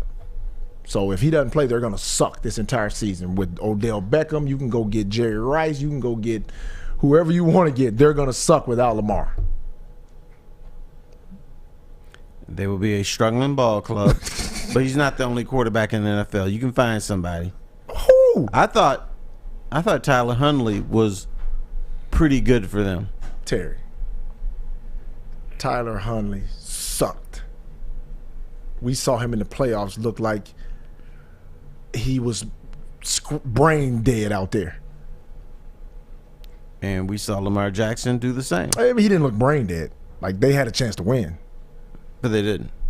Yeah, they didn't with Tyler Huntley. Pass fail. They didn't have a chance with Tyler. At least I know with Lamar, I got a chance to win. With Tyler Huntley, you don't have a chance to win. That's like watching the 49ers 5 quarterbacks in and look like I was out there trying to quarterback with no clue of what I'm doing. Okay, that's 5 quarterbacks. Hey, that's Tyler Huntley. That's going to hurt your franchise a little bit. San Francisco don't need a quarterback. Yeah, telling we do. Yeah, we do. Always. Yeah, I think it's time for a break. But let me tell you guys about Lady Jane's before we go there. Come to Lady Jane's for an award-winning experience and register for a once-in-a-lifetime opportunity to win a down payment for your dream home, up to $200,000. Lady Jane's open 7 days a week. Walk in anytime. It's wicked awesome. The Sports Marketing Agency would not be who we are without great community partners like Higuera Health and Carol Zuniga. It's an awesome opportunity to partner with your organization. Higuera Health is a comprehensive behavioral health organization. We serve children through older adults with mental health, substance use, and developmental disabilities across Western Wayne counties, and really excited to now be in downriver communities as well. Give us a call at 734-458-4601. Can't get enough Woodward Sports content? Head over to woodwardsports.com right now for up-to-date sports articles and great entertainment news. We have the best writers, bloggers, and coverage all at your fingertips. Head to woodwardsports.com right now to experience all Woodward Sports has to offer. The Woodward Morning Show, and I am wondering, how long are we going to pay attention to the Detroit Tigers? They got swept at home by Boston. And I mean, they got clowned by the Boston Red Sox. And we had some hope because they won 2 games against Houston. Houston is struggling. And if you want to beat a championship team, you got to get them early. And normally teams that have championship belts, they come out with their heads in their asses a little bit. And I think that's what's happened in Houston. They were 3-6 the last time I checked. Championship hangover happens. Right. Usually it's that team that finishes runner-up that really struggles. Why is that? I have no idea why that is. But I think you get a little bit fat and sassy. But you didn't win. You're a runner-up. Maybe you're still pissed off about losing. I understand because I've been through that, winning a championship and coming back that next season because you're still like, your brain is still foggy from all the stuff that happened and you're still a little full of that, full of yourself a little bit. So I understand. If you are a bad team, here's when I want. Here's when I really want to play a championship team. During their ring ceremony, you're gonna win. You got a shot. You got a great shot. You're gonna win because nobody is focused on the game than that damn ring ceremony. But I'd rather have that ring ceremony and lose that night than be, all the rest lose of the that team. game. That's fine. We don't mind about that one. Have a championship, but anyway. But it does hurt when you lose the championship game. I remember we lost Game 7 to San Antonio, man, and that's the worst feeling in the world. To be right there. I mean, if you still mad at Rasheed Wallace? Stop it. That's my guy. Wasn't his fault. Yeah, let's not talk about that. Anyway, like I said, that's a bad feeling, man. Now, what happened? Did he leave Robert Horry open? Is that what happened? Man, I forget. Listen, Terry. Bruh. Is that how y'all lost the series? Yeah, I am an older gentleman and I forget stuff now. Did Rasheed Wallace leave Robert Horry to double Manu Ginobili in the corner, and Big Shot Bob, who's made a career on hitting game-winning threes to win series, to win games, did he hit a shot that buried the Pistons at the Palace? I'm not sure. Fill me in. Did that happen? Yeah, something like that. Okay. Something similar to that. But anyway. But after the game, did you, hey, Rasheed, that's all right. You still I got, or were you a little upset? No, that's hey, we ride together, we die together. Okay. That was my guy. I was like, look, hey, man, it happens. Like, we got to figure out how to get it back. Like, right. We gave one away, which, was, man, tough. I don't know. Let's talk. Hey, what the Tigers doing, man? Terry, you've been trying to stir stuff up all morning. That's what he does, man. That's what he does. I just want answers. Are the Tigers going to make the playoffs this year? Listen, you're going to be the coach. I was with my family this weekend. We're sitting around the table, and I think a lot of families are like this. There's always one person that just knows the buttons to press from the other people at the table. You're getting us today, Terry. Hey, because that hurt, man. Yeah, I should probably be careful because Lindsey might want to punch me in the chest. No, like man, Rudy Gobert. Rudy Gobert, right? Oh my gosh. When you hit a dude, don't you smack him in the face or hit him and punch him in the nose? Well, I was always taught, if I'm going to hit you, I'm going to hit you. Like, to slap somebody is total disrespect. Like, if you slap me, that means we got to go to the back room and we got to scrap. Like, we got to scrap. You slap me. So that means you're totally disrespecting me. So we got to throw these hands in this back room, and whoever comes out on top comes out. Hey, whatever. But man, Rudy, I'm so sick of Rudy Gobert. Like, what is he good for? He blocks shots. No, he doesn't. Well, he blocked shots. Do that. He spreads COVID. You talk about team obliterator. This dude is starting to become a team cancer. He probably should have stayed in Utah. They didn't want him. Yeah. They didn't want him. If Utah don't want you, you're in trouble. Yeah, that's my point. Now he's in Minnesota, and it looks like they're looking at him like, why did we bring this guy here? You know, everybody wants to talk about Kyrie being the team obliterator. It's Gobert. Speaking of Kyrie, is that your guy too? I like Kyrie. You know what? I was wrong. I thought it would take Kyrie Irving a year or two to ruin the Dallas Mavericks. No. I didn't think it was going to be a matter of weeks. No, I'm not letting you do it, Terry. Wait. Not letting Luka you do Doncic wants out. No, he doesn't. Yes, he does. No, he doesn't. They're going to have to trade Luka Doncic. No, they're not. Because of Kyrie. No. Are you done? No. Okay, keep going. Kyrie Irving is a disruptor.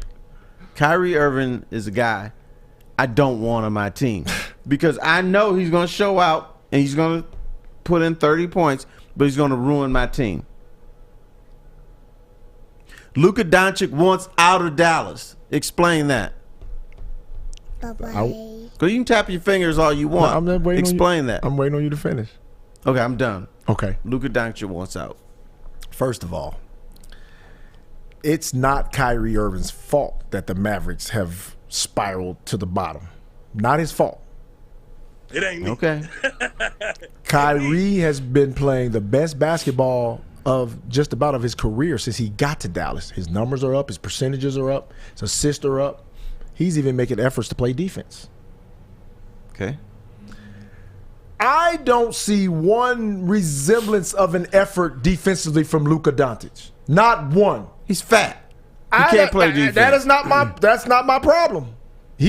You're the best player on your team, and I'm not asking him to be a defensive juggernaut. Believe me, we know that's not possible with him. But we are asking him to put up a resemblance of I'm trying, like show some resistance. He's fat. I don't care. That's a personal problem. We need him to lead, and he doesn't have to be a vocal leader. Lead by example. Like show some resistance. Like show your team that, hey, I care about us winning, not just putting up numbers, because we know you can do that in your sleep. Right. So I don't want to hear nothing about Kyrie being a team obliterator, because that's not what happened in Dallas. Okay, why do they have a losing record since they traded for him? Well, they were losing anyway. They had a winning record before he got there. Barely. But you're asking a guy to come in, which I think when he came in, he was playing. I mean, he played great basketball. Like Kyrie's one of the people that I'm going to tune in to watch every night, and I'm not tuning in to watch everybody every night. But Kyrie, I agree with that. Kyrie, I'm going to tune in to watch. Steph Curry, I'm tuning in to watch. KD, I'm tuning in to watch. Those are three guys that every night they play, I watch. So, I as good as Luka is, and I love Luka, I don't like break my neck to go watch him play. I do, because he can get off any shot he wants. Yeah, he can, and he's great. Like he's one of the best. But what do you have against fat people? No, stop it. No, I'm not Barkley. Stop. I mean, you obviously have a problem with big bone people. No, I love Luka. I love his game. He just defensively, he's non-existent. He doesn't even try. Like, you got to try. He doesn't try. Like, I have a problem with that. When you're one of the marquee players and one of the faces of the league, and you don't try? Come on, man. All right, Lindsey, let me ask you. When you played, who had a better shot at stopping you? A guy like Joe Dumars or Haystacks Calhoun? I get your point, but still try.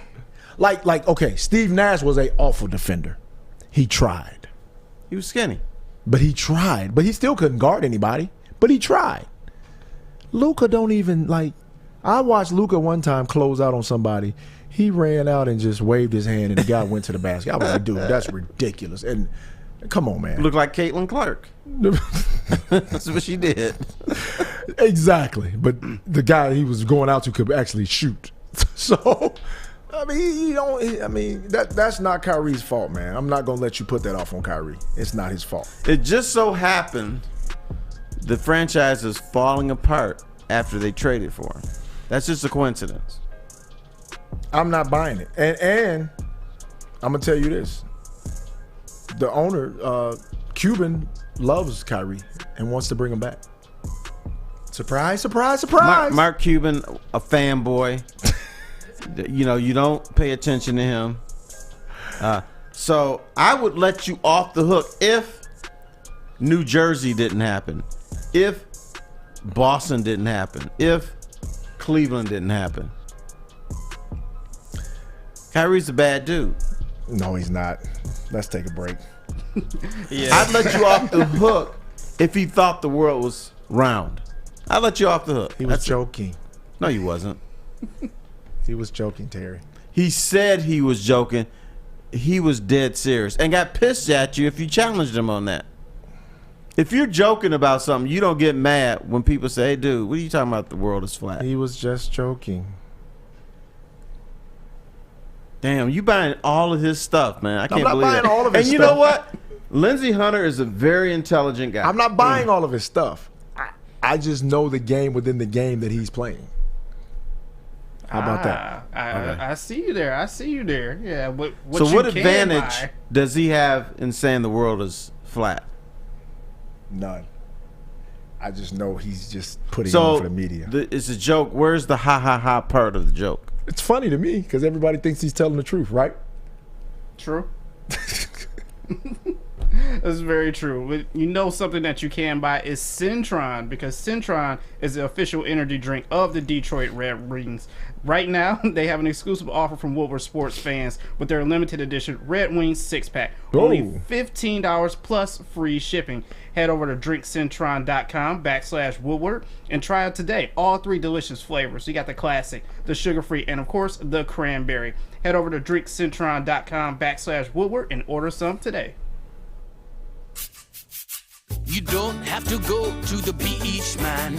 You don't have to get your butt crack full of sand. You just need a little chili peppers, man, to get that glowing beach chili peppers tan. Join the Pepper Club for all the best deals in town. Plus, they will beat all competitors by $5. ChiliPeppersTanning.com. Hottest bulbs, hottest deals, darkest tans. Your vitamin D headquarters. You just need a little chili peppers, man. Get a shot up. This is for the win. All of Detroit's sports teams live on Woodward. All of Detroit's sports coverage lives on Woodward Sports. Driving the best in Detroit sports coverage.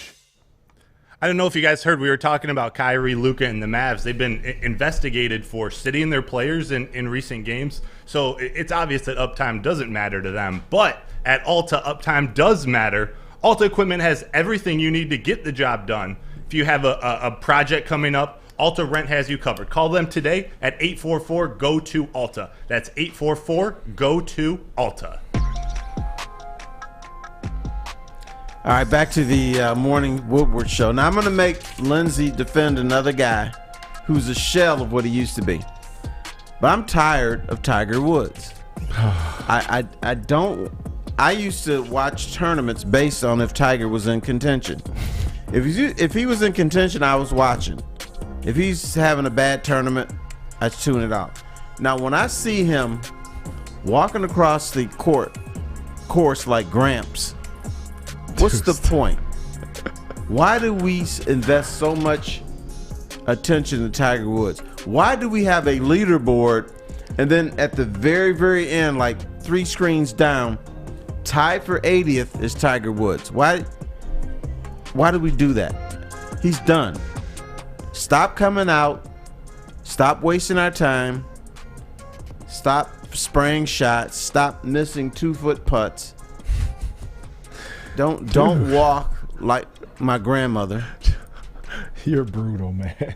But isn't it time for him to say, okay, you're brutal. Either I'm gonna quit or he can play in the Michigan Open. Or something like that. Dude, he can play for the Nike Tour. Terry, this is the greatest golfer ever. Used to be. Right. Well, he's still the greatest ever. I mean, it's the greatest ever. What is he now? Terry, the man had an accident and almost lost his leg. Don't speed. Oh my God. Don't be late for your photo shoot. Terry. Don't be messing around with these donut waitresses.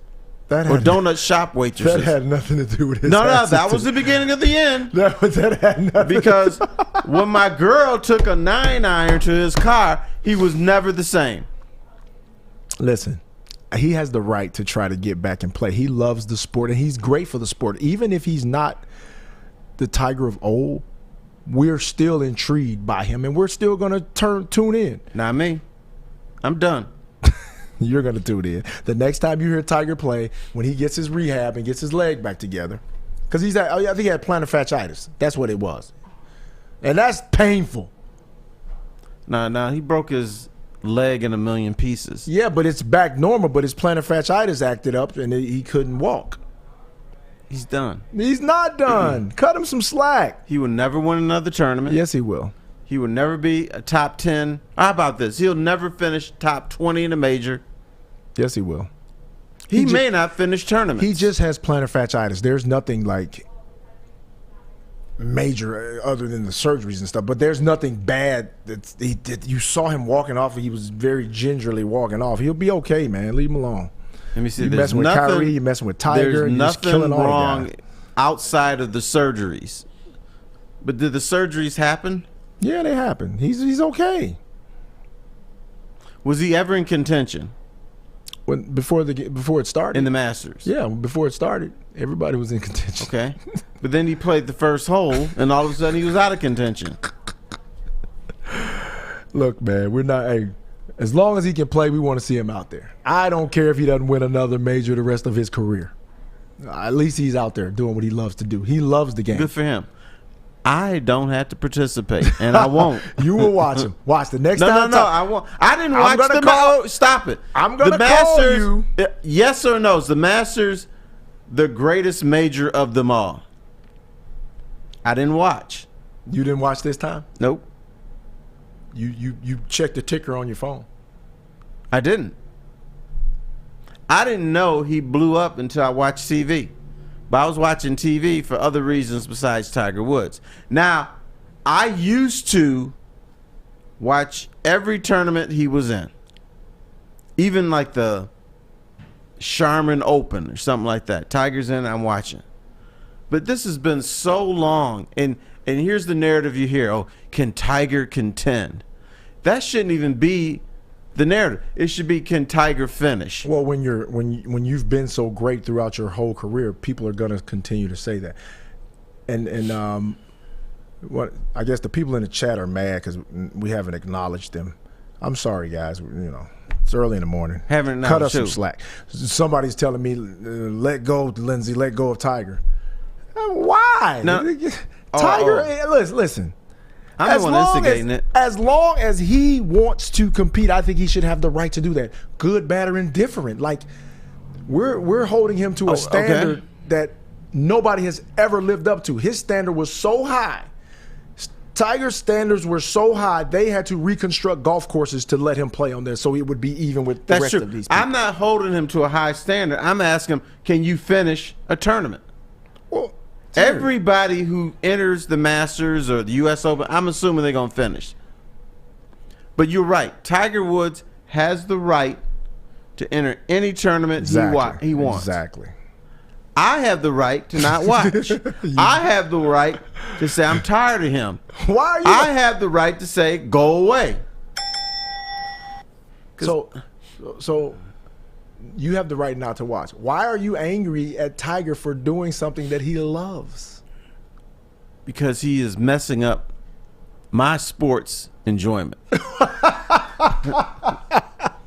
When I see Tiger Woods, I want to see excellence. Man. I don't get that. Just go away. No, man. Let the dude. As long as he wants to play, let him play. That's what he enjoys doing. And he got his son that's going to be really good, too. So I love all that. I'd rather watch his son. Oh, my God. At age 3, however old he is. Son's pretty good. He is good.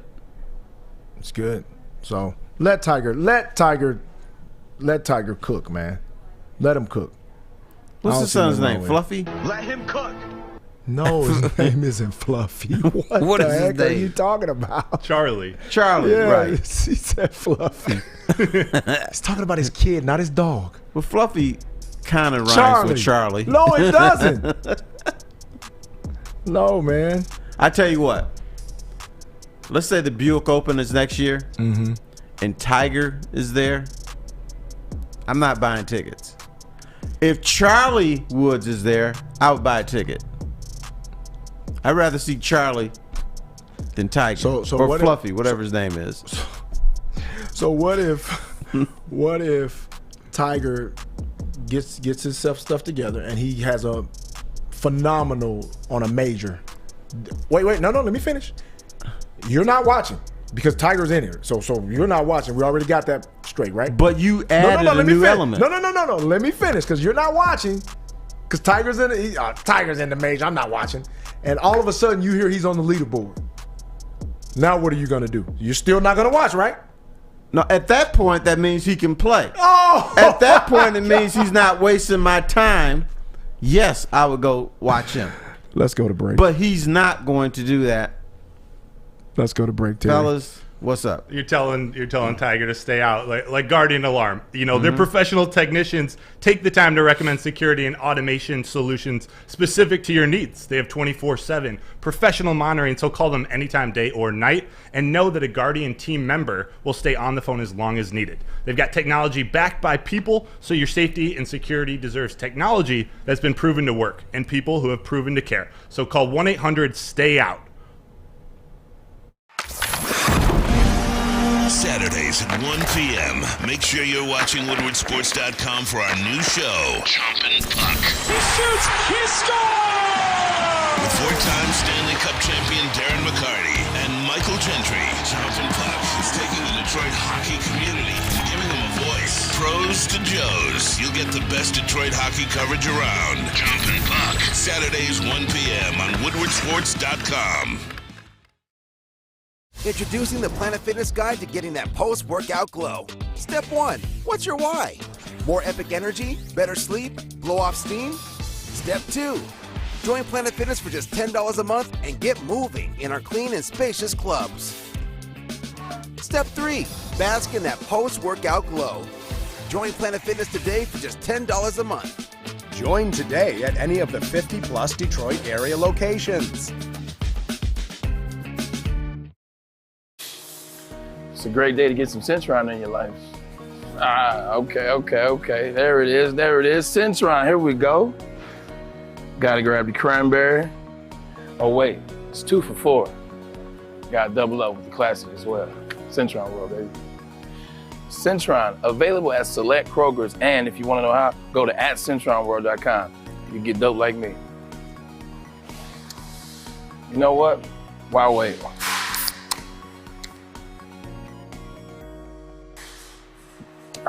Great taste, guaranteed.